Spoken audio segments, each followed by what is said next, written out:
Sejam muito bem-vindos a mais um Hermicast. Muito prazer, para quem não me conhece, meu nome é Lucas. Hoje eu estou com um grande amigo meu aqui, todos são, como eu sempre falo, mas esse é especial porque olha o que ele fez aqui no nosso ambiente do Hermicast, né? Vou explicar por que ele mexeu tanto assim. Hoje eu não vou perguntar o que ele faz, hoje eu vou falar. Ricardo é proprietário da TDA, ele é especialista em realizações de promoções e vídeos, podem corrigir se eu estiver falando coisa errada. Não, fica tranquilo, tá certinho. Por ele faz promoções de vídeos institucionais de empresa, faz todo o estudo em relação ao que o cliente está precisando e bota a mão na massa também, né? Edita, faz de tudo, como todo bom empreendedor, né? Exatamente. E ele chegou aqui, aceitou meu convite humildemente, chegou aqui, olhou a parte técnica, né? Trabalha com isso. Eu estava explicando para ele como é que funcionava, ele parava, analisava, pensava, né? Você não fala, deixa que eu conto tudo, tá? Tá.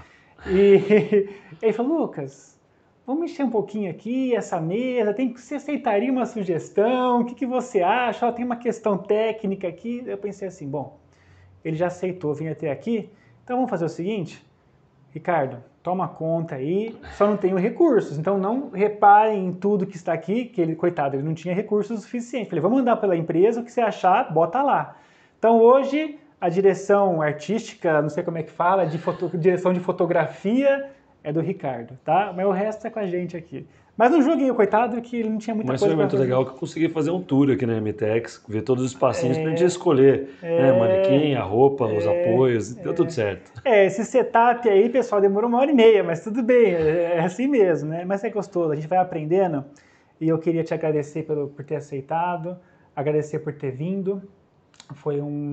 Desde o começo você aceitou, te mandei áudio uns 3 meses atrás, né? E você foi solícito, topou de cara, então falei, deixa eu esperar as coisas avançarem um pouquinho mais, aí ele vai lá para dar umas dicas pra gente. Então já apresentei ele, falei demais, vou só dar mais um recadinho, depois eu vou deixar o Faustão vai parar de falar e vou deixar um pouco o convidado falar aqui.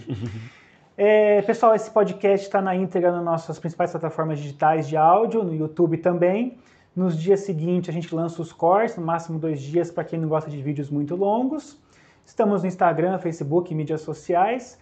Os links da TDA também estão na descrição, acompanhem lá, tem site, tem Instagram, são ativos, é bem legal. Conheço o portfólio deles, institucional também. Tem o nosso canal de vlogs que a gente acabou de lançar, que o YouTube pediu aí para...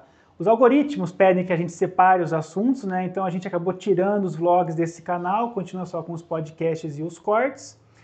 Nesse canal também estão os vídeos nossos de como medir, que foi o Ricardo que produziu há muitos anos atrás. Tem vídeo aqui com 10 mil visualizações, um orgulho nosso. E quem está no YouTube, por favor, se inscrevam, comentem o que vocês acharam de tudo isso daqui. Acharam o nosso bate-papo, nossa evolução, já veio tanta gente aqui, estamos firmes e fortes e só decolando.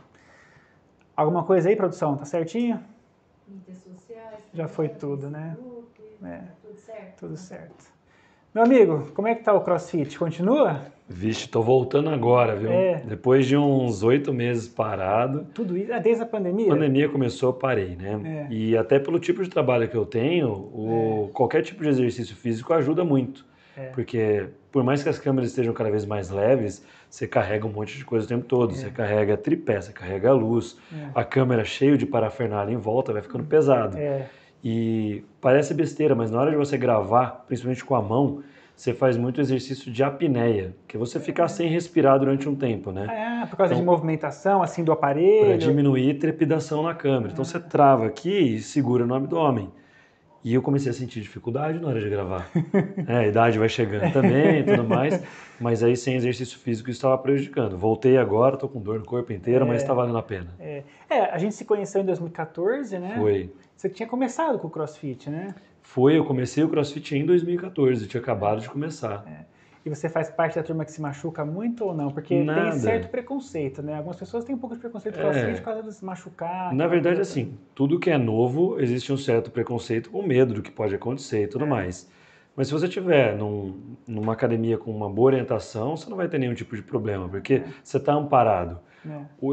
Eu fui atleta quando eu era mais novo. Atletismo? Atletismo e fiz vôlei também. Eu sempre digo que você só se machuca se você ultrapassa a sua barreira de limite físico. Isso vale no CrossFit também. Você só vai se machucar se você for fazer algo que você não consegue e você tenta mesmo assim. Será que é o ambiente, cara? O ambiente de você querer acompanhar um colega? Tem os circuitos no CrossFit, né? Sim. Aí todo mundo tá meio que junto, tem aquele apoio. Será que isso também... Você às vezes vê alguma pessoa fazendo alguma coisa e você fala, meu, eu tenho que fazer aquilo. E aí nem sempre você pode fazer aquilo. Então, eu estou vivendo esse momento agora. Depois de 8 meses parado, é como se eu estivesse começando de novo. Então, você vai na academia, aquele peso que você levantava, você não levanta mais. Você tem que ter a humildade de fazer com menos peso e pelo menos fazer. Lembrar, né? Porque a sua cabeça lembra que você faz, mas o seu corpo não está de acordo. Não aguenta. Acho que eu falei em outros podcasts que eu também fiz taekwondo há muitos anos, né? E eu parei justamente numa época que estava mais conturbado os treinos, em que a cabeça lembrava de tudo, sabia de tudo, mas o corpo não ia. Não responde, não né? Não responde. Aí você tem que voltar aos poucos e ter paciência. E você volta um dia, né? Mas é o maior risco, o momento de risco de se machucar esse, que você está bem psicologicamente, mas o físico não está acompanhando. Você pode ver que os atletas de final de semana são os que mais se lesionam, justamente porque eles não estão preparados e tentam fazer algo para aquilo que um dia eles estiveram preparados, né? Então... mas é legal você compartilhar, porque você já está 6 anos, né? 5, vamos arredondar para 5, e falou só bem. O exercício físico é maravilhoso. Olha, né? eu tive lesão em 6 anos 2 vezes. As 2 vezes foi porque eu tentei exceder a minha barreira. E aí, poxa, tem alguma coisa errada. Talvez a gente tenha que se superar, mas não de uma forma muito absurda, né? Talvez tem que superar um pouquinho a mais, mas nada que atrapalhe a sua barreira. Claro. E tudo vai do que você está como você encara o esporte, né? Eu não vou ser atleta profissional de nenhum esporte mais. Então eu quero fazer aquilo como hobby, como bem-estar. E para isso ele cumpre totalmente o propósito e me faz me sentir bem também. Libera endorfina, né, pra chuchu. Nossa, é muito gostoso, né? Todos os exercícios físicos liberam. E quando a gente faz uma coisa que a gente gosta, então mais legal ainda. Você é formado em? Jornalismo. Sou jornalista. Faz tempo que você está formado? Para o pessoal fazer conta aí de quantos anos você tem? Me formei faz 16 anos. 2004? 2004 me formei. Tudo isso já? Tudo isso. Vou fazer 40 no que vem já. Vai entrar na boa idade. Nem parece. Hoje em dia não dá pra misturar tudo. Eu tenho 32, o pessoal vai falar que eu sou mais velho que você vai ver só. Eu tenho cabelo branco pra caramba. E essa paixão por produção, por vídeos. Aliás, é bom perguntar isso pra você. Eu falo assim, como produtor de vídeo, como produtor de conteúdo, o que você denomina que a TDA faz e você em específico à frente dela? Tá. É difícil uma denominação hoje em dia, porque as coisas foram se misturando e as pessoas vão se confundindo também. Muita gente fala, eu sou filmmaker. A tradução de filmmaker seria cineasta, quem faz filme para cinema. Hoje o que existe no que eu faço é videomaker, que é o fazedor de vídeos. Mas não é só isso, a gente é muito mais, a gente faz uma produção de vídeo. Então, o que envolve isso? Desde a preparação prévia, com o meu conhecimento de jornalista, a gente consegue montar os roteiros, escrever os textos, fazer toda a parte de captação, edição e a finalização disso na parte de pós-produção, que é uma inserção ali de uma animação, de um texto, de uma vinheta de introdução, coisas que complementam o vídeo. Não são o vídeo em si, mas complementam o vídeo para dar uma cara mais comercial, causar um impacto maior. Então, com o conhecimento de jornalista, você se apaixonou pelos vídeos e se aprofundou, é isso? Na verdade, veio antes. Foi algo engraçado, mas quando eu tinha 13 anos, eu ficava estudando, estava lendo ali um livro da escola, e eu ficava estudando fingindo que eu estava apresentando o Jornal Nacional. Inclusive eu falava boa noite antes de começar e era a hora que eu terminava, só para me sentir naquele ambiente. E foi justamente nessa idade que eu descobri que eu queria trabalhar com jornalismo, mas com audiovisual. Eu não queria trabalhar em jornal impresso, não, eu queria trabalhar com televisão. Naquela época, obviamente, ninguém falava de YouTube, de internet, nada disso. Mas vamos chegar lá, cara, porque há 6 anos atrás, quando eu te conheci, também não era o que está hoje. Não era. Mudou muita coisa. Uma coisa muito rápida, né? Vamos chegar lá. E aí você estava comentando que você tinha a intenção de virar audiovisual, Isso. jornalista, E aí né? eu entrei na faculdade de jornalismo pensando em ser jornalista de TV. Tá. E logo no segundo ano de faculdade fui trabalhar numa produtora aqui em Campinas mesmo, onde eu já coloquei minha cara no ar na TVB, que na época era o SBT aqui da nossa região, e num programa da TV ASIC e num programa de carros que tinha nas emissoras aqui. TV ASIC é da ASIC, a Da associação CISC, da mesmo, Associação aqui de Comercial. Campinas. Era um programa diário, eram pílulas pequenininhas, e eu naquela época, ainda como estudante de jornalismo, aparecia ali entrevistando o prefeito, entrevistando diretor de empresa, fazia algumas participações. Você já botou a cara no vídeo? Já, Né? várias vezes, várias que vezes. legal. E aí, assim, durante a faculdade de jornalismo, eu percebi que realmente era aquilo que eu gostava. Na faculdade, pessoal, tem uma matéria em relação a isso? Tem. Você tem contato, obviamente que dentro da faculdade de jornalismo você tem muitas áreas diferentes. Tem um foco que é dado para revista, naquela época já estava começando a se falar em web, e tem uma parte que era de jornalismo audiovisual, assim como tinha de rádio também. E foi uma base muito boa, onde eu pude experimentar muita coisa. E eu acho que a faculdade é para isso, né? Para você fazer experiências, criar novos estilos, sem perder a base daquilo que te tinha introduzido. Mas a faculdade da vida, essa faz toda a diferença. A hora que eu fui botar minha cara no ar e perceber o que tinha de bom, o que tinha de ruim, o que precisava melhorar, o que eu precisava mudar, ali começou a evoluir de verdade. Então... Mas daí, pós-formação, tem algum curso ou foi na raça mesmo? Não, eu fiz a faculdade, terminei a faculdade, eu estava trabalhando ainda nessa produtora, aí eu já estava fazendo um programa em rede nacional da TV Record. Aí era rede nacional mesmo, programa de domingo. A produtora. A produtora. E eu era repórter e eu coordenava a edição desse programa. O que falava no programa? Só de carros. O programa chamava Esporte Motor. Esporte Motor. Quem que apresentava? Foram alguns apresentadores, tinha a Regina Sertório, tinha Nivaldo Prieto, foi apresentador do programa, Mariana Ferrão, enfim, Fernando Nardini, todos esses participaram como apresentadores do programa já. Isso no começo dos anos 2000, assim, 2003, Isso 2004? foi, eu lembro até hoje que o primeiro programa do Esporte Motor foi ao ar em 2006, 2005. Sim. E foi o ano de 2005 até o final do ano de 2006. Foi 1 ano e meio que o programa durou e eu participei de todas as edições dele, do primeiro ao último. Que legal. E aí foi logo depois do programa, quando encerrou, eu tinha um sonho, que era fazer pós-graduação fora do país. E eu fui para a Espanha fazer um curso de pós-graduação lá, em Barcelona. Também focado no audiovisual. Era um curso que lá eles chamavam de reportagem em TV. Só que eles enxergam a reportagem de um jeito um pouco diferente do que a gente enxerga aqui. Lá para eles era uma coisa um pouco mais próxima do documentário.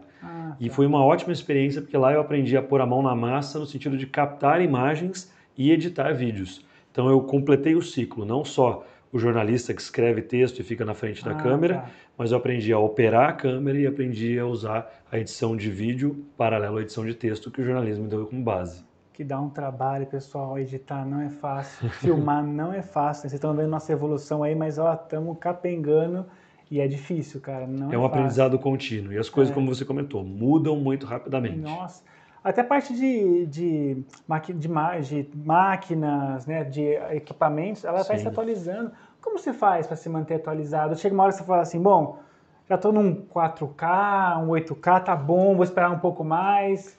Você quer saber como é que faz para atualizar? Levanta esse dedo aqui, ó. Agora levanta esse. Junta os dois e mexe.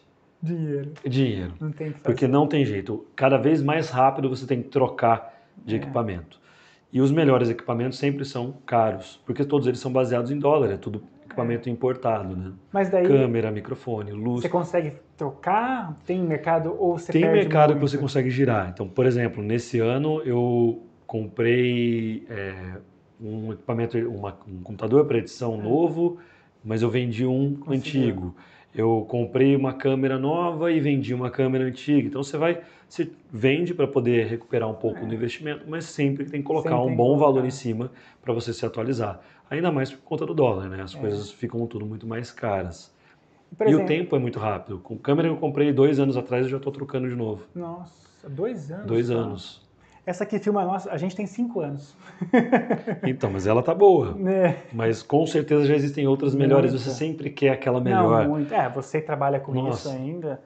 Quando eu vou viajar com a minha esposa, ela fala assim, poxa, mas a gente vai viajar e você só fica... Eu tô aqui querendo comprar roupa, brinquedo para as crianças, coisas para me divertir. Você quer comprar só câmera, lente? Falo, poxa, mas isso me diverte absurdamente. É a sua paixão também, não é só o seu trabalho, né?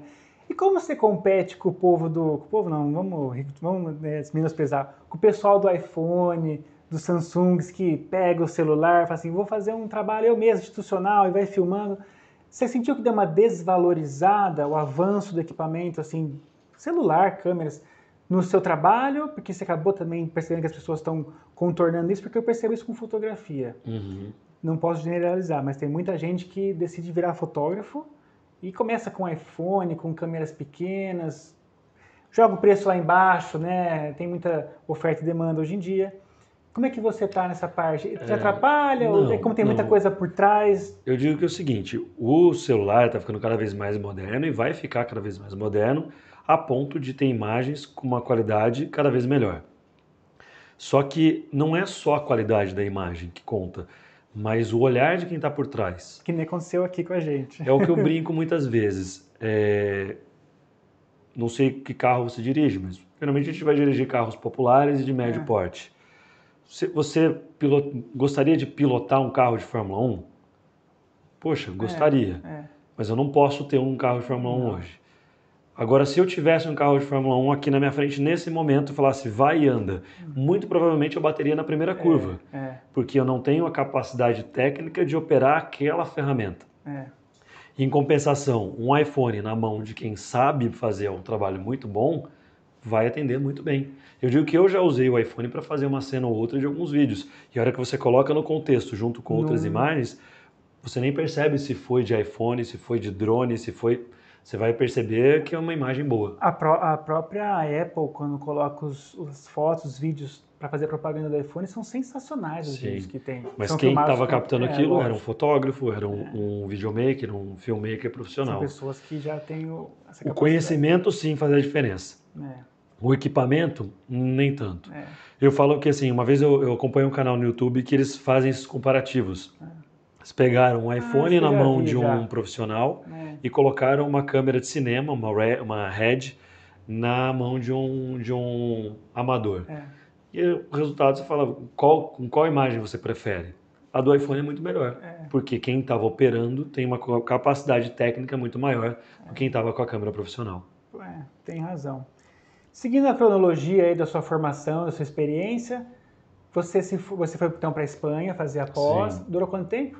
Foram 4 meses, porque era uma pós-graduação intensiva, era todos os dias de curso de segunda a segunda, botando a mão na massa. A língua foi um empecilho? Não, porque eu já tinha feito curso de espanhol, minha família toda fala espanhol, meu pai é uruguaio, então desde criança eu sempre ouvi espanhol, até por isso foi um facilitador, né, de ir para um lugar onde tinha um idioma que não é tão diferente do nosso e que eu tinha uma facilidade tanto de ouvir como de me comunicar, então foi tranquilo.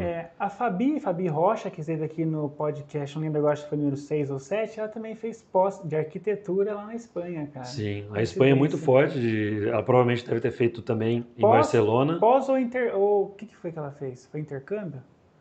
Bom, vamos assistir no vídeo aí, pra gente ver o que ela fez. Mas ela Barcelona é uma capital muito forte da arquitetura, por causa do Gaudí e tudo mais, então lá tem... O pessoal de arquitetura respira arquitetura lá, então eu tive a oportunidade de ver e realmente é muito bonito. Que legal. E na parte de cinema, o cinema espanhol está crescendo muito, você pode ver até Netflix, né? Casa de Papel, Vis-a-Vis, vários outros filmes e séries espanhóis que têm roteiros muito bons e está cada vez caindo mais no gosto do restante do planeta, que antes era muito só Espanha, né? Hoje eles têm crescido muito. O que foi bacana lá na Espanha é que, como eu te falei, antes de ir eu trabalhava num programa de carros da TV Record. Mas óbvio que você sempre tem vontade de ir para a Globo, né? Ainda mais quando a gente falava do auto esporte e tal. Eu sempre tive esse desejo. E foi lá na Espanha que eu tive a primeira experiência em fazer um trabalho para o auto esporte. Eu estava lá, ia acontecer um rally de carros antigos e eu entrei em contato com o diretor do programa na época. O diretor da Globo. O diretor da Globo, falando, olha... Tinha já esse contato, esse Tinha, sabe por quê? vocês? Eu sempre queria fazer isso. Uma semana antes de eu ir viajar, o diretor do Autosport me ligou e falou, olha, tem uma vaga para você. Eu falei, então, mas dessa vez eu não vou poder aceitar. Eu estou com o meu curso pago, com a passagem paga, estou indo para a Espanha daqui uma semana. Na hora que você queria. E ele falou assim, quem sabe não aparece uma oportunidade de lá. Porque ele viu o seu trabalho também aqui na Record, Sim. né? E era do mesmo... E aí ele falou assim, deixou essa... Ele falou, quem sabe não surge uma oportunidade, né, quando eu estiver lá. Já tinha uma coisa engatilhada, então. E aí, na hora que eu cheguei lá, comecei a conhecer um pouco o espaço. Em questão de 20 dias que eu estava lá, eu vi um folderzinho na rua, rally de carros antigos, ia de uma cidade até a outra e tal. Peguei informações e eu vi que o carro mais novo que participaria daquele rally era de 1923, o mais novo. Nossa. Tinha carro de 1890 e pouco. Um rally? Num rally. E o objetivo era um passeio, na verdade, sair de Barcelona e chegar até uma outra cidade que ficava a 30 quilômetros dali, pela costa. E aí eu sugeri a pauta para o diretor. Então ele falou mesmo sem saber, ele não sem tinha saber. ideia. Você que trouxe. Aí eu levei a proposta para eles, eles gostaram. E detalhe, foi a primeira matéria em HD do programa Autosport. Já, que legal. Porque na época estava se migrando do SD para o HD, né? Entendi. E lá quando eu fui pegar a câmera que eu ia utilizar, só tinha uma câmera HD, e vamos fazer em HD. Então, mas como é que foi então esse desafio da produção, da verba, do equipamento? Como é que você se virou lá na hora? Me virei totalmente sozinho. E foi realmente um desafio, porque a hora que eu falei da proposta, estava tendo naquele mesmo dia, eu ia juntar uma equipe para poder fazer isso, né? Eu ia como repórter, ia ter um câmera e a gente ia fazer isso juntos. Com pessoas que você conheceu lá na hora mesmo. Só que naquela semana estava tendo alguns eventos muito grandes lá em Barcelona e eu não conseguia achar ninguém que fizesse. Então eu falei para o diretor, né, do programa, falei, olha, não consegui ninguém, mas eu posso fazer sozinho. E aí eu fui sozinho, com um tripé, uma câmera, um microfone, eu ia segurando aqui, parava, entrevistava aqui, voltava e deu super certo. Entrou a matéria, ficou muito legal. Aí esse tipo de trabalho entra como um freela. É um freela porque é um novo trabalho, um começo. Foi um freelance. E aí, depois que eu voltei da Espanha, eu fui direto no Autosport, né? Falei, agora... Não, mas eles já tinham colocado a matéria? Colocaram a matéria no ar. Eu fui pro ar depois de umas 2 ou 3 semanas que eu gravei. Ah, que legal. E aí, quando eu voltei de viagem, eu falei, agora é o momento de abraçar o Autosport. A vaga não tinha. Perdeu? Já estava ocupado, não tinha vaga para ninguém. Aí eu fui trabalhar como repórter numa afiliada da Globo, lá em Mogi das Cruzes. Repórter de rua mesmo, cobrindo tudo, né? Cobrindo trânsito, política, polícia, esporte, era tudo. Você já se achou no YouTube já? Já. E eu consegui colocar uma matéria no Bom Dia Brasil e uma no Bom Dia São Paulo, por conta de fatos que aconteceram. Eu estava de plantão ali, né? Explosão de um carro de gás, um incêndio na floresta, coisas assim. Mas eu percebi que não era muito a minha praia, que eu não gostava muito dessa história do factual. Quando eu estava lá e eu fui cobrir Superliga de vôlei, eu adorava. Entendi. Eu ia cobrir Série B do Campeonato Paulista. Se você tem ideia, a Série B tem A, A1, A2, A3, depois a B. Era a 4ª ou 5ª divisão. Paulista, né? E aí, mas ali eu gostava. Ali, não, tá no esporte o meu viés aqui. Legal. E aí começou a surgir a oportunidade de fazer alguns freelas para Stock Car. E aí acabou que eu caí no Autosport. Fiquei trabalhando lá com eles durante 6 anos na parte de produção e coordenando um pouco na parte de externa também. Eu ia como um assistente de direção, vamos dizer assim. Tinha um diretor de fotografia, eu era o assistente desse diretor, e ali eu aprendi muito, porque eu atendi grandes empresas que faziam ações comerciais ali, então Toyota, Ford, General Motors, enfim, um monte de grandes empresas que eu tive a oportunidade de entrevistar os executivos, presidente, entrevistas em tudo quanto é idioma. Que legal. Foi muito bacana mesmo. E ficou algumas histórias aí para você poder contar pra gente dessa época? Olha, tem muita história, viu? Tem muita história.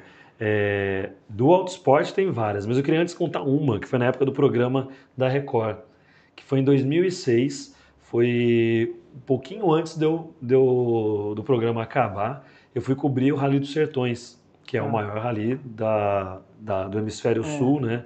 Segundo maior do mundo, só perde do Rally Dakar. De Paris-Dakar, né? E foi muito legal porque eu tive uma experiência muito legal. E eu sempre brinco que é uma experiência de vida e profissional. Profissional porque eu estava representando a emissora que era responsável pelo rally, por fazer a transmissão do rally, no meio de um lugar que não tinha recurso nenhum, então tinha uma unidade móvel ali para transmitir uma coisa ou outra, você tentava achar link, a coisa não ia, era uma coisa muito rústica, né? Diferente do que a gente tem hoje, tudo muito fácil com internet e tudo mais. E uma experiência de vida muito grande.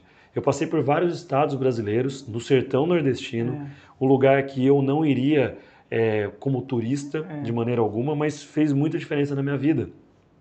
Para ver como a vida das pessoas é sofrida. Né? E passando por todos aqueles lugares, eu tive que dormir em casa de moradores ali, pedindo como favor, e a gente às vezes pagava ali R$10 para poder ajudar alguma coisa.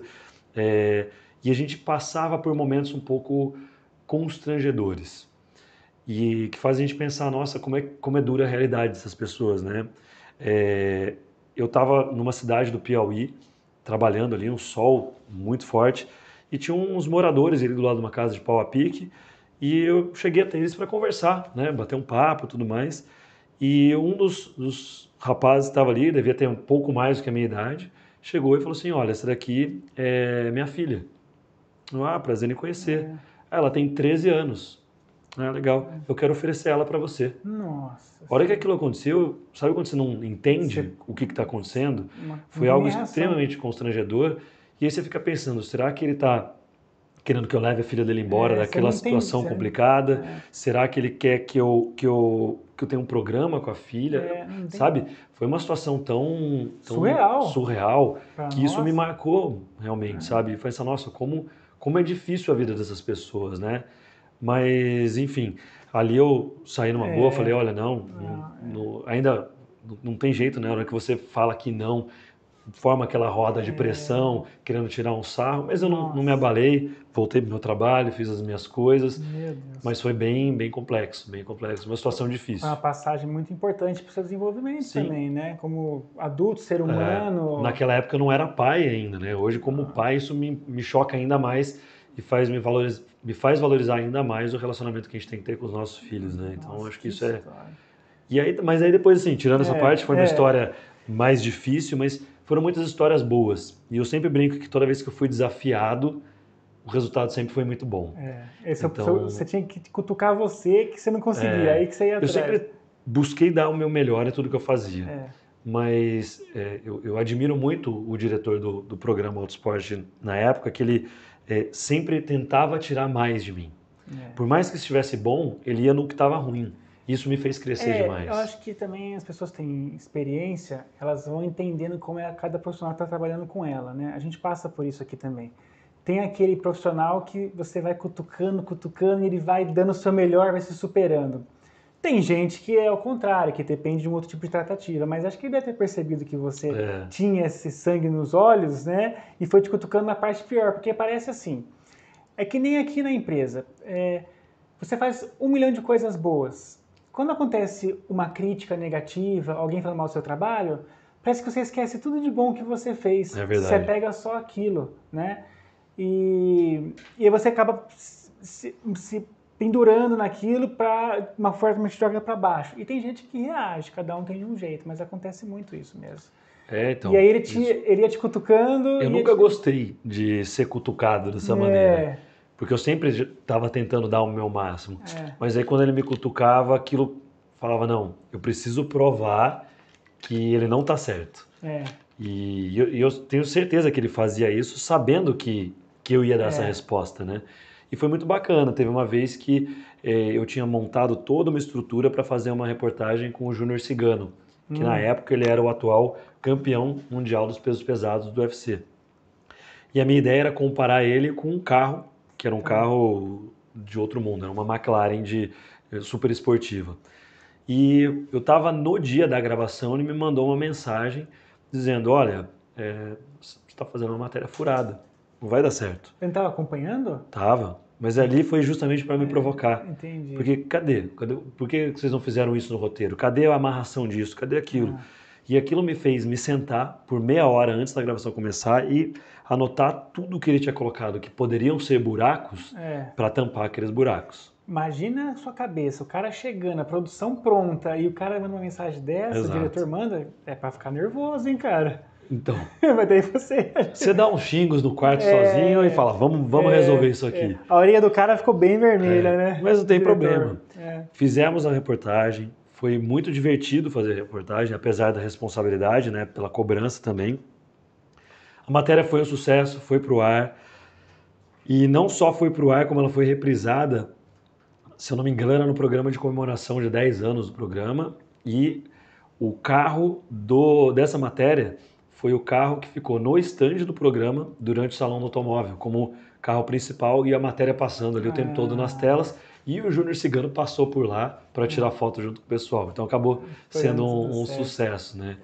E acabou dando tudo certo, a satisfação foi muito boa também. Apesar das dores de cabeça aí com o diretor um pouco antes, pelo menos surgiu efeito. E aí mais pra frente isso voltou a acontecer, de uma maneira, acho que até mais incisiva. Eu fui convidado pela produção da Disney, e até fazendo um parênteses antes disso, meu sonho sempre foi fazer uma entrevista com um elenco de Hollywood. Independente, assim, de... Independente, assim, isso quando eu estava lá com 13 anos estudando, eu sempre fui muito fã de cinema e eu falei, eu preciso entrevistar um elenco de Hollywood. A hora que eu assistia Fantástico e via lá Renata Ceribelli entrevistando o pessoal, eu falei, eu quero fazer isso. Então era um sonho que eu tinha que realizar. Um dia veio um convite para mim da Disney para eu fazer o acompanhamento do lançamento de um filme lá em Hollywood. Tá.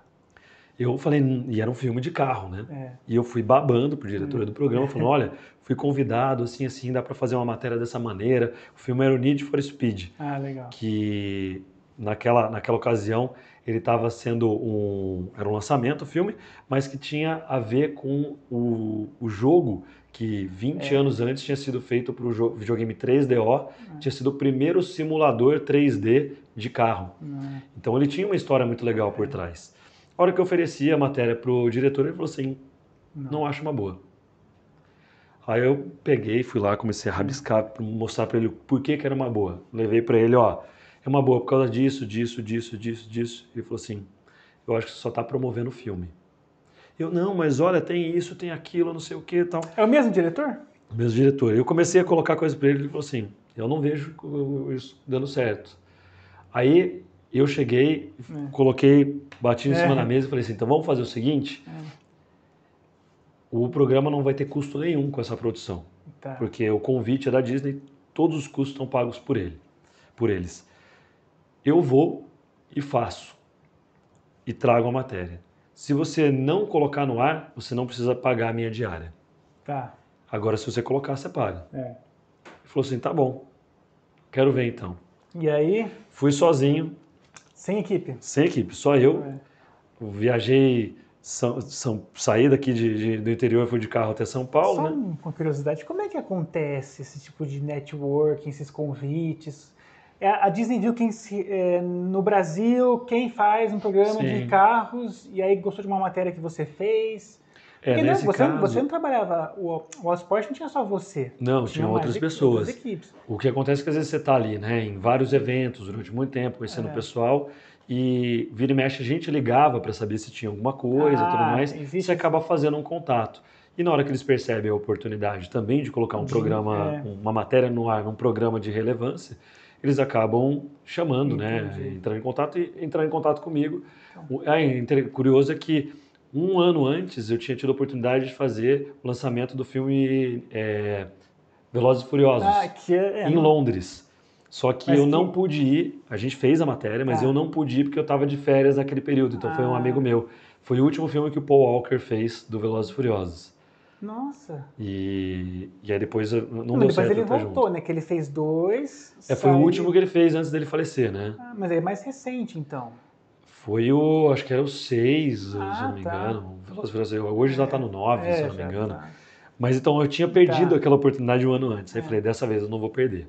Então o que eu fiz? Eu fui para São Paulo, de São Paulo eu peguei o voo até Atlanta, esperei várias horas em Atlanta, peguei outro voo até Los Angeles, aí eu aluguei um carro, fui até o hotel, um hotel muito bacana lá em Beverly Hills.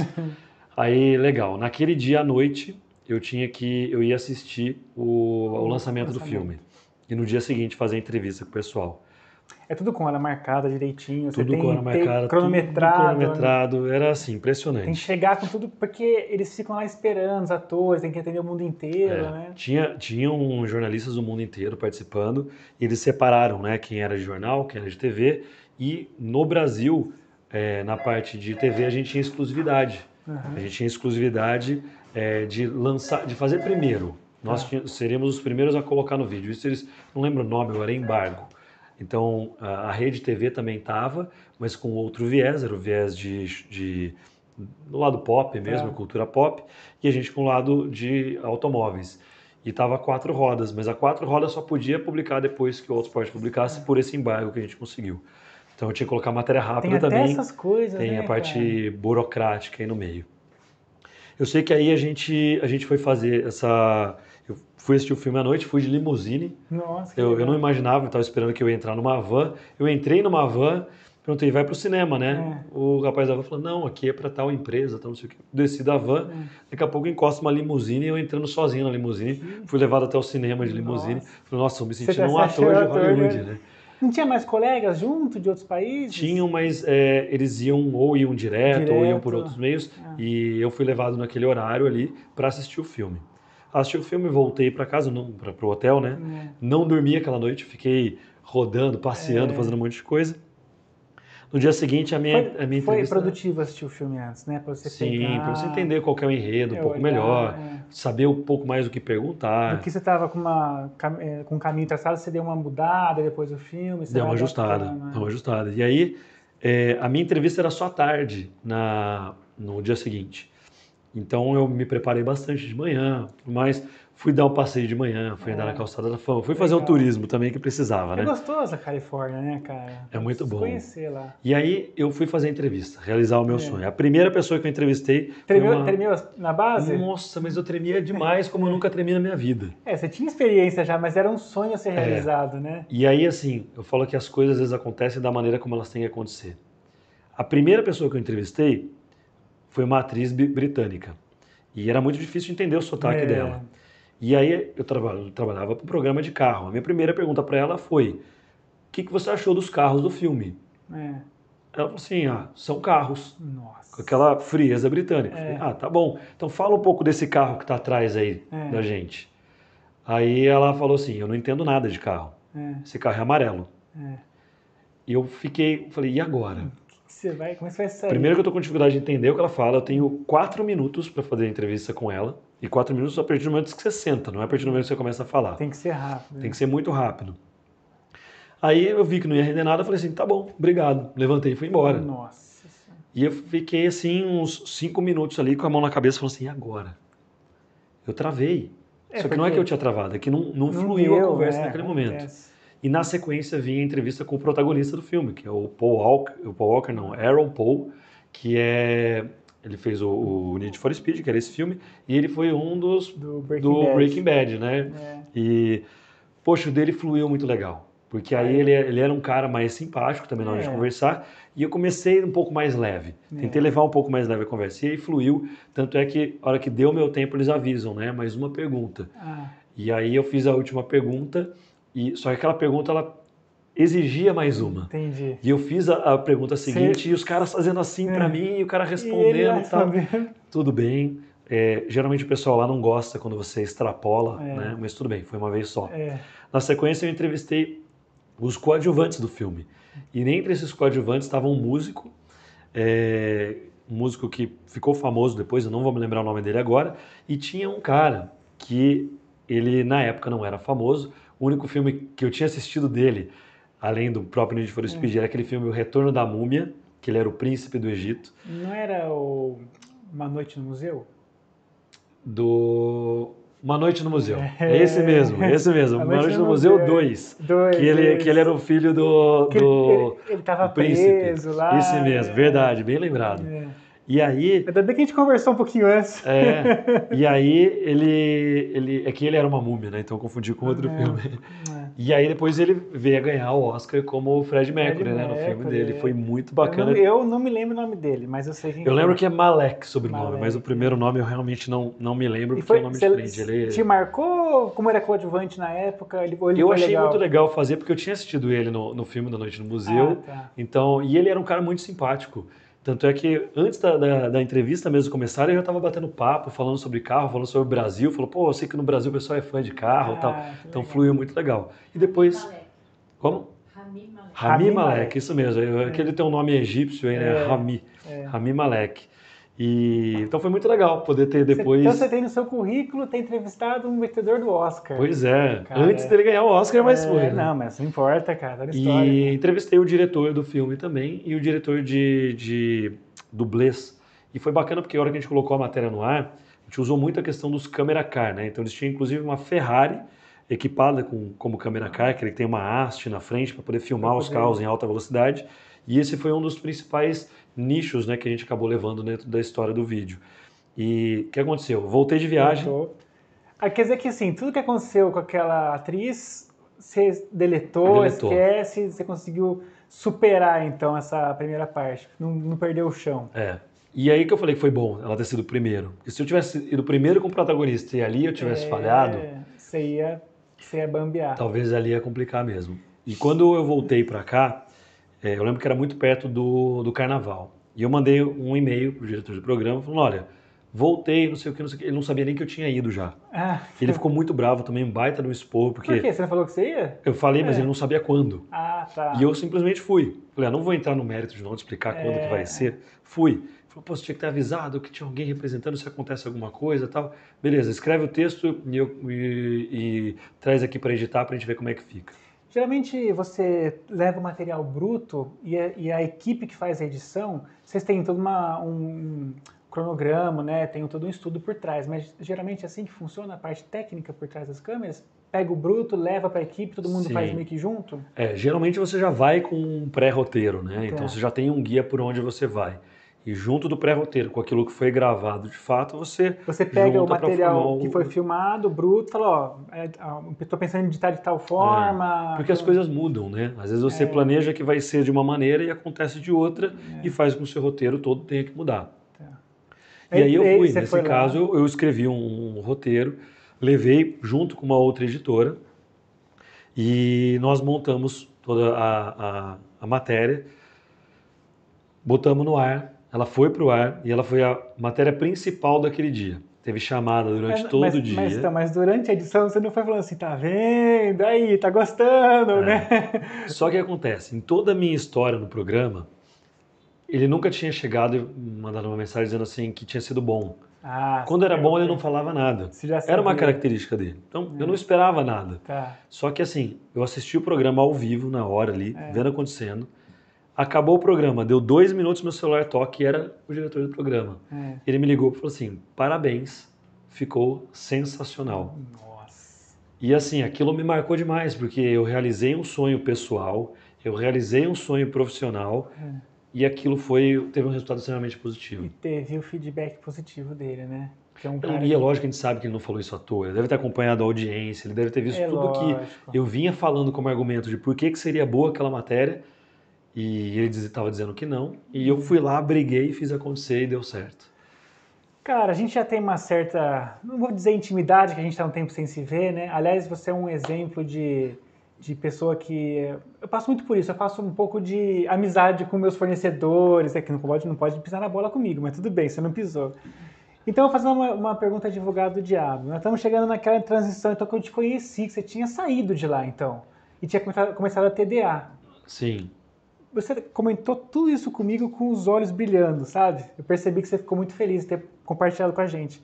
Por que você fez a transição do Auto Esporte, então, para TDA? Foi pelo seguinte, o programa Auto Esporte, pode perguntar. Foi um processo lento ou você deu... Não, foi um processo lento. E você aconteceu foi o seguinte, eu fiquei 6 anos oficialmente, teve mais um outro ano que foi freelancer esporádico. Quando eu te conheci, você estava meio com o pezinho lá ainda, 2014. Sim, foi. Eu fiquei em 2014, em 2015 eu cheguei a fazer um trabalho ainda. Tá. Mas o que aconteceu? Ele estava lá, ele saiu? Não, ele continua lá até hoje. Até hoje? E é um ótimo diretor, ele é um cara sensacional. O que acontece é o seguinte, todo o programa Autosport ele é feito em São Paulo, a parte onde as coisas acontecem. E eu, pessoalmente, eu nunca gostei de morar em São Paulo, então eu ia e voltava todos os dias. O trabalho era diário, né? Eu comecei de 2012 até 2014, na verdade 2012 e 2013, eu comecei a trabalhar mais daqui e só ia para as gravações, então isso ajudou muito. Mas a sede do Autosport ficava lá no Jardins de São Paulo, então eu demorava muito para ir. Demorava dentro da emissora, muito. Né? Não, era uma produtora independente que fazia o programa para a Globo, então a Globo terceirizava a produção. E aí o que acontece? Eu tinha muito deslocamento para fazer e eu fiz uma conta muito simples que eu estava tendo que ir todo dia de novo. Eu gastava, em média, 4 a 5 horas do meu dia para ir e voltar de São Paulo. O que fazia com que em uma semana eu perdesse um dia de vida dentro de um carro ou dentro de um ônibus. E com filhos pequenos. Você estava com os dois já, né? Eu falei, tá na hora de eu cuidar um pouquinho mais. Tá na hora de eu cuidar um pouquinho mais da minha família, de eu ficar um pouco mais próximo deles. E aí acabou sendo uma decisão de eu ir saindo aos pouquinhos. E eu já tinha a TDA, pra você ter ideia, a TDA eu abri ela em 2004. Eu já fazia um trabalhinho ou outro por ela, e a partir daquele momento eu comecei a dedicar mais os meus esforços para a TDA. Então, aos poucos eu fui deixando um pouco de lado o Autosport e aumentando o fluxo da TDA. Bom, e foi justamente em 2014 quando a gente fez aquele primeiro trabalho para a Hermitex. Então, naquela época a gente estava com uma estrutura muito menor da empresa, né? Foi bem uma época de transição, como você mesmo lembrou. Então, eu fiz uma parceria com um amigo meu de faculdade, que foi meu padrinho de casamento. Então, ele tinha parte dos equipamentos, eu tinha outra parte dos equipamentos. E nós começamos a fazer alguns trabalhos para empresas aqui em Campinas e região. Eu recebi uma indicação. De uma amiga em comum também. Da Andréia. Foi amiga nossa da faculdade, né? Minha e do Rodrigo, que na época era meu sócio. Mais uma vez, ela também está confirmada e vai participar. É uma pessoa fantástica. Vai ter muita história boa para te contar também. E aí foi justamente nessa época que a gente começou a falar, não, precisamos crescer e eu preciso me dedicar mais à TDA, aquilo que eu quero fazer. A TDA, desculpa a curiosidade, era só sua? Ele foi um parceiro momentâneo? Ele foi um parceiro, eu brinco que ele foi eu chamava ele de sócio, apesar de no papel não ser, era o sócio no fio do bigode, porque eu tenho um carinho muito grande por ele, ele é um amigo meu padrinho, e por uma necessidade dele, acabou tendo que seguir por um outro caminho ou com outros negócios, e foi bom para ele, foi bom para mim também, a gente acabou cada um seguindo pelo seu caminho e indo bem, crescendo bastante, né? Mas vocês estavam juntos naquela época, a gente se conheceu? A gente fez vários trabalhos naquela época ali, final de 2013, 2014 e 2015. Depois do meio de 2015 em diante, aí eu comecei a trabalhar sozinho e eu montar uma equipe minha. E aí, assim, eu comecei a investir muito mais em equipamento, investir muito mais em estrutura, em sede própria, em fazer as coisas acontecerem de um jeito diferente. E aí que veio aquela história que a gente conversou lá atrás, investimento. E analisando que nessa época de pandemia, foi a época onde eu mais investi em equipamentos para minha empresa. Não, por causa do distanciamento, você teve que investir mais na parte técnica, fazer live? Coisas novas, você começa a ver algumas necessidades também, você aproveita o momento, de repente, um pouquinho mais calmo para estudar mais, você percebe que tem coisas faltando, então você começa a dar aquela parada no dia a dia, naquela correria, né? E aí eu criei um método que para mim funcionou, que de tudo que eu fazia de negócios, 10% eu destinava para um caixa de investimento em equipamento. Você tinha já essa separação de investimento. E aí esses 10% serviam para isso. E aí foi bom porque tudo que eu precisei comprar que era mais caro, e foram por oportunidades, porque às vezes você vai comprar um equipamento que é caro, mas que naquela oportunidade, se você pagar à vista, você paga um preço bom. Entendi. Se não, seria comprar parcelado, só que você pagaria muito mais caro.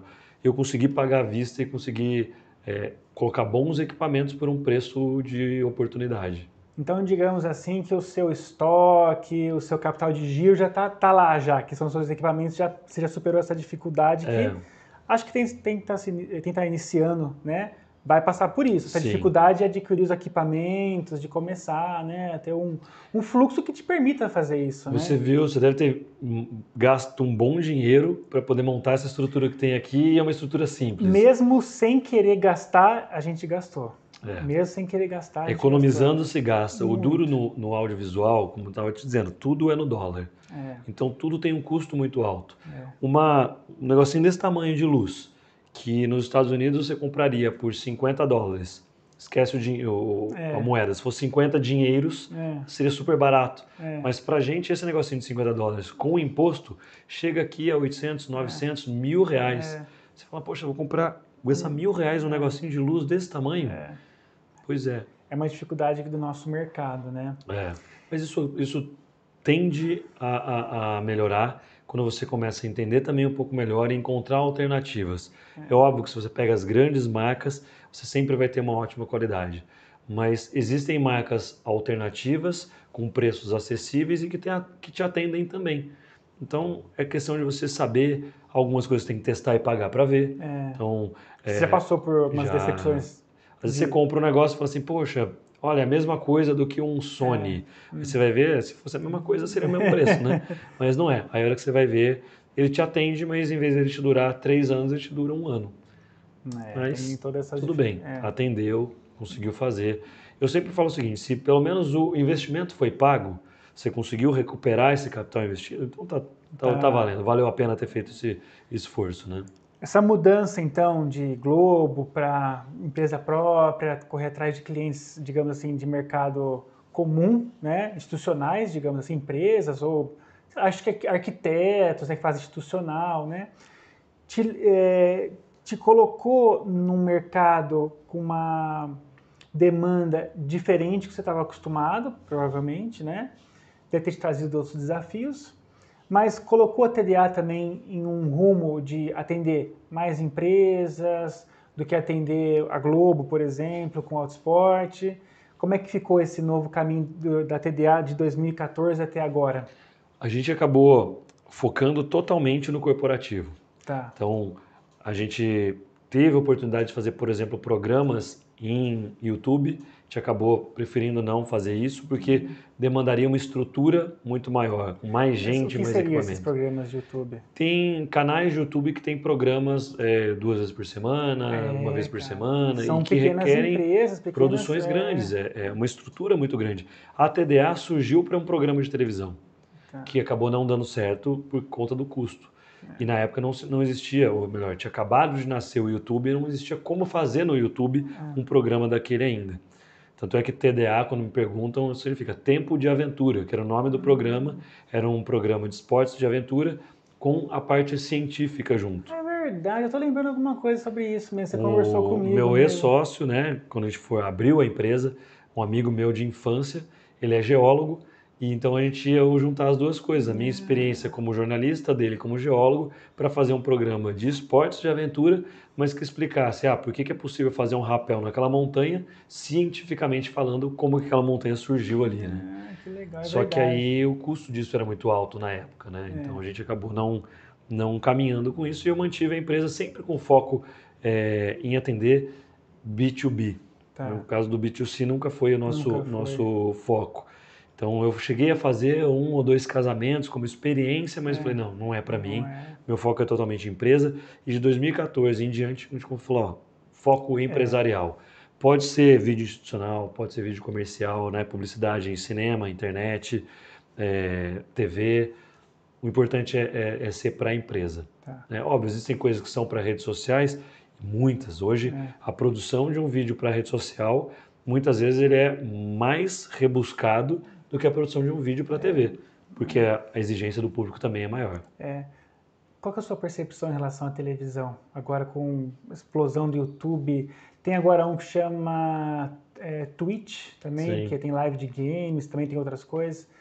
E eu percebo já o pessoal cancelando TV a cabo, tem gente que esquece de colocar antena na casa para ver os canais abertos, não vive sem numa boa. A gente que é da época que a Globo dominava, SBT, acho que o SBT sempre foi o segundo, né? Sim. Record, Band, aquela coisa toda. A gente vê que agora eles estão mudando até assim, não tem mais os atrizes contratados, né? Eles estão mandando o pessoal embora. Qual a sua percepção em relação a isso? Porque É você uma teve mudança. no meio, né? É uma mudança muito grande de paradigma, né? Onde tava. Eu sempre digo assim, não é que vai deixar de existir. Sim. Se a gente for pensar na história, né? Quando veio o rádio, diziam que ia morrer o jornal impresso. Quando veio a TV, diziam que ia morrer o rádio. Quando veio a internet, disseram que ia morrer a TV. E nada disso acontece. Mas vai ter que compartilhar. Mas precisa compartilhar e precisa se adaptar. Se a gente for observar hoje, a rádio está na internet. As revistas estão na internet. Tudo vai para a internet. Então, a internet virou algo que ele é fundamental, ele é vital. Não tem como você ter uma emissora de TV, não tem como você ter uma empresa que não esteja na internet. Então, quando a gente vai analisar público, com certeza diminuiu o público. Mas a gente ainda está vivendo uma geração que se acostumou a ver televisão. Talvez os meus filhos, os seus filhos, já não vão ver dessa maneira. Meu filho mais velho, que tem 10 anos, ele chegou a assistir um pouco de TV a cabo. Meu filho mais novo, ele praticamente não vê TV a cabo. É só Netflix, YouTube, porque sob você demanda. Vê sob demanda, a hora que você quer, quando você quer. Eu lembro disso, eu queria assistir um desenho. Quando eu era criança, eu tinha que esperar o horário que vai passar o Chaves para poder assistir o Chaves e torcer para não ser um episódio repetido. Você sabe hoje que... não, hoje você assiste a hora que você quiser, o jeito que você quiser. Eu tenho um problema não, né? Eu tenho uma coisa de pai é tudo meio maluco, né?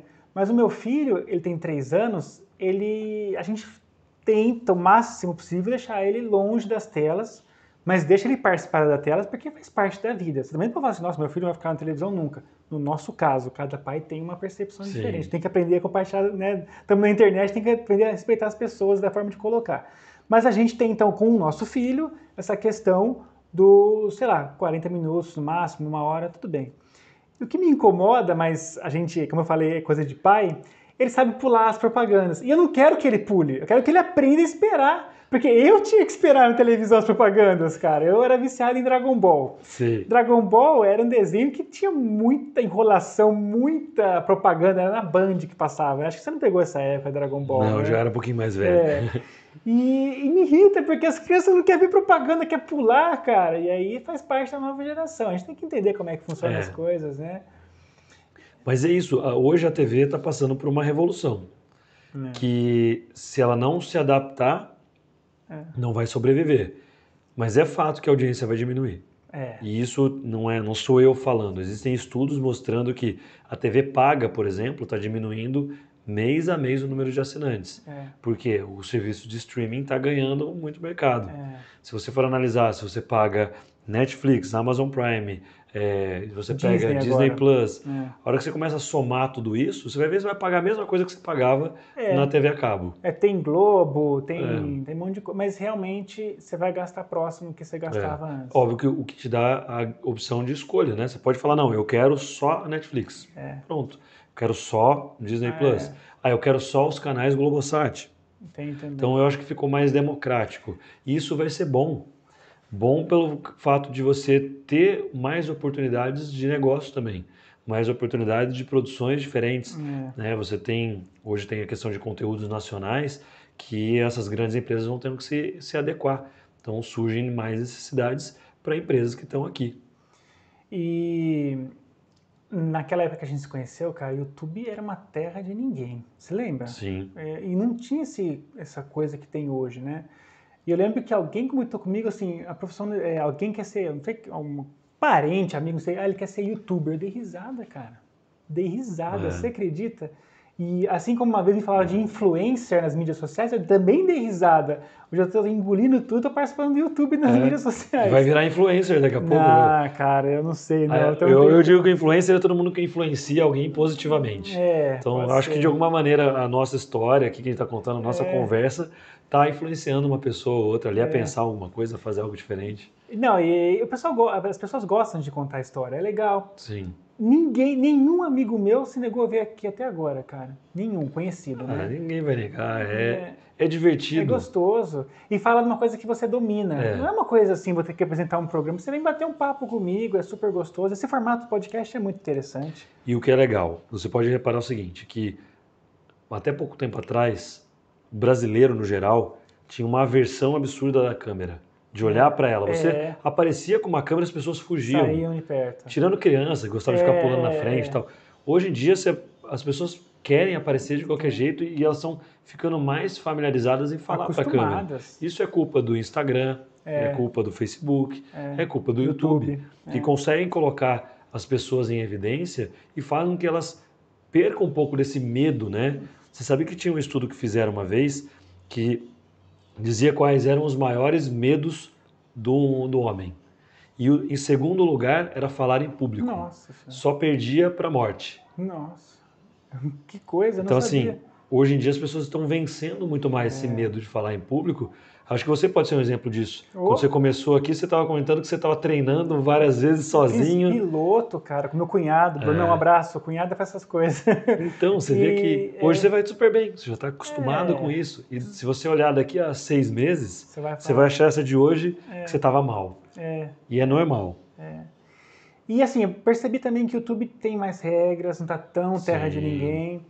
A gente sabe que tem muito investimento de empresas para propaganda lá fora, muito mais que aqui. Né? Até por causa da língua, eu acho, um pouco. Tem algumas coisas que o pessoal da internet sabe melhor. Mas eu percebo duas coisas. Não é terra de ninguém mais. E percebo um destaque muito na parte técnica. Você acha que o conteúdo fica equalizado com a parte técnica? Porque eu percebo que quem tem um certo olhar em relação a essa parte técnica dá uma deslanchada. Sim. Eu percebo que aqueles vídeos, por exemplo, os meus primeiros vídeos, eu caprichei muito no conteúdo e a parte técnica, vamos melhorar, mas dá para ver e tal. O que você acha? É o seguinte, eu sempre digo isso, inclusive quando eu fazia treinamento para ensinar o pessoal a gravar com o celular e tudo mais. O conteúdo tem que ser bom. Só que mas ele pode ser bom para uma pessoa e não para outra. Sim, não. Tem que ser adequado ao público. Eu vejo vídeos na internet que são super bem feitos, com conteúdo que para mim, então, mas tem o pessoal que... Então aí tem a questão do nicho. Você tem que ter um nicho, você tem que falar para aquele público. Então, você não vai falar de Dragon Ball para quem não gosta de Dragon Ball. Aqui eu não vou falar sobre isso, eu só uma pincela, né? Mas... Eu usei o exemplo do que você comentou, mas assim, você pensa que você tem o seu público. Só que o seu público também é seletivo.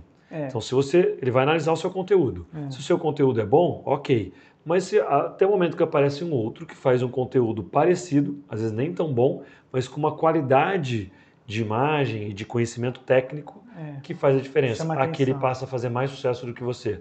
Ou seja, a técnica, a estética passa a fazer mais sucesso do que o conteúdo.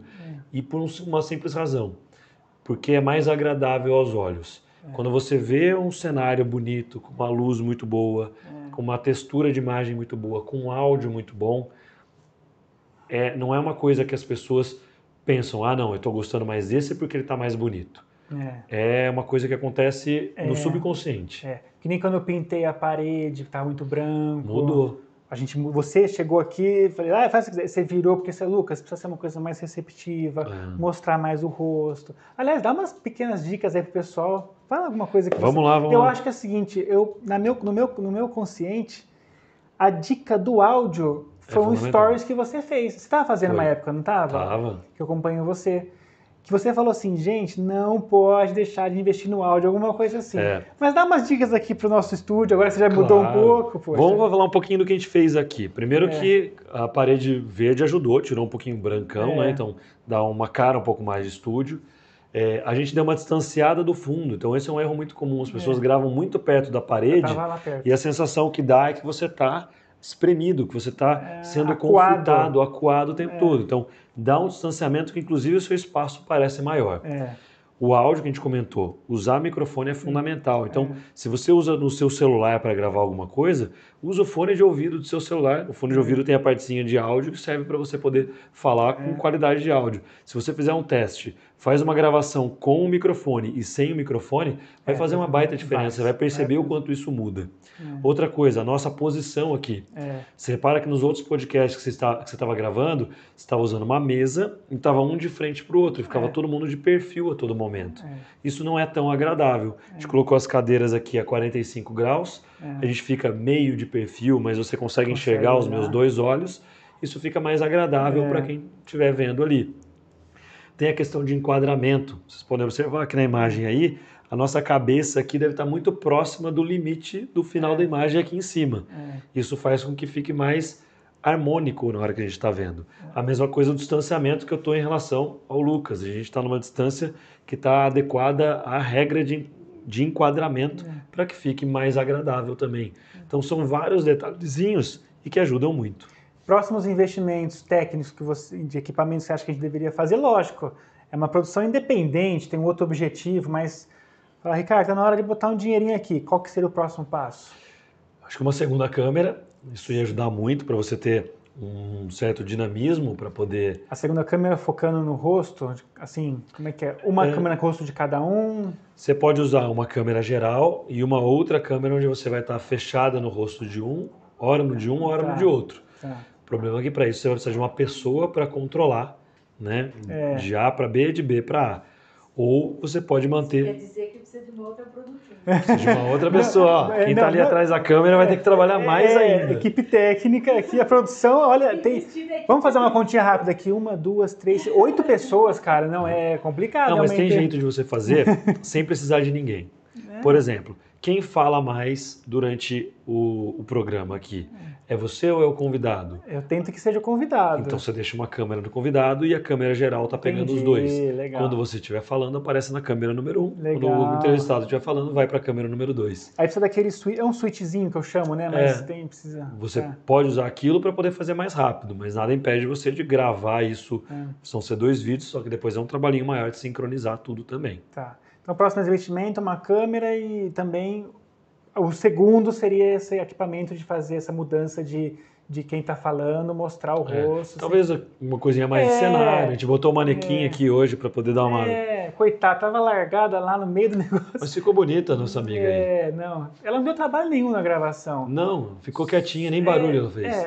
Contratei para falar, mas não falou, mas tudo bem, né? Mas aqui é legal que você pode fazer um cenário que vai mudando de acordo com o tema que vai ser falado, né? Então você pode colocar um manequim, você pode colocar um equipamento, você pode colocar um vaso, você pode ir mudando sempre esse ambiente para ficar mais agradável. Eu acho que também tem algumas dificuldades, por exemplo, se eu for gravar com mais pessoas, eu gostaria de passar por essa barreira. Às vezes eu gostaria de chamar uma outra pessoa para apresentar, que tem dominância sobre outro assunto. Mas daí a gente vai aos poucos. O Ricardo, tá vendo aí? E... Espero que você tenha gostado. Eu gostei pra caramba, me diverti muito. Fiquei muito feliz que você contou sua história aqui pra gente. Estamos aqui, acho que o seu já vai ser o 8º, 7º, estamos aqui indo, estou feliz demais pela evolução. Quero agradecer pela sua ajuda técnica aqui, vamos ver como é que a gente vai melhorar isso tudo aqui também ao longo dos próximos podcasts. E como eu falo para todos eles, espero que você volte também, uma outra oportunidade para contar outras histórias, contar o que está passando também na TDA lá. E espero que a gente faça mais trabalho juntos, né? Que já faz alguns anos que a gente não faz nada, né? Então espero que a gente passe por isso aí também. Vai dar tudo certo, a gente vai conseguir fazer. Foi muito bom estar aqui com você, te agradeço mais uma vez pelo convite. Fiquei muito feliz da primeira vez já que você me chamou. E a sua voz tá ótima. Vamos contar o que aconteceu aí, pessoal. É bom deixar para quem... Você teve um calo? Eu tive um cisto na corda vocal, né? E ainda tô com ele não tá 100% ainda. Dizem os médicos que vai ficar assim agora para sempre, mas eu vou ter que me adaptar com isso, com fono e tudo mais. Isso? Muita água. Não, mas psicologicamente, porque a sua voz tá boa. Não, agora ela tá boa. Eu passei durante uns 3 meses que ela tava bem rouca e agora ela tá muito melhor. Lógico que agora hoje, como eu falei bastante, ela já tá um pouquinho mais cansada, mas eu uso muito a minha voz. Eu faço locução em várias gravações nossas, tudo, então deu um pouco de uma apreensão, de perder uma parte do meu trabalho, né? Mas não, a gente vai se adequando, agora é questão de reaprender a usar a voz e conseguir fazer com que ela, da maneira que ela esteja melhor, eu tire o melhor dela. Isso vai dar tudo certo. Mas assim, quero voltar sim, contar outras histórias de outros projetos. Quero voltar a trabalhar junto com a Remitex, fazer muitas coisas boas aí. Legal. E mais uma vez te agradeço pela oportunidade aqui, foi muito bom. Imagina. Pessoal, quem gostou, por favor, comenta, curte, compartilha, dá o like, deixa o feedback, é muito importante, que acho que se não tem feedback a gente não consegue entender como é que está na nossa evolução, que a gente pode melhorar. Às vezes nas perguntas aí sai um tema para o próximo podcast nosso aqui, vai que... Pô, volta o Ricardo lá de novo, quero saber mais coisas sobre... Então vamos chamar de novo. Quem sabe o próximo convidado também é o Malek, né? Vamos chamar ele para vir aqui, Por que não? Por que não? Quem sabe, já é seu amigo já, né? Pois é. E é isso aí, pessoal. Muito obrigado e até a próxima. Valeu, tchau, tchau.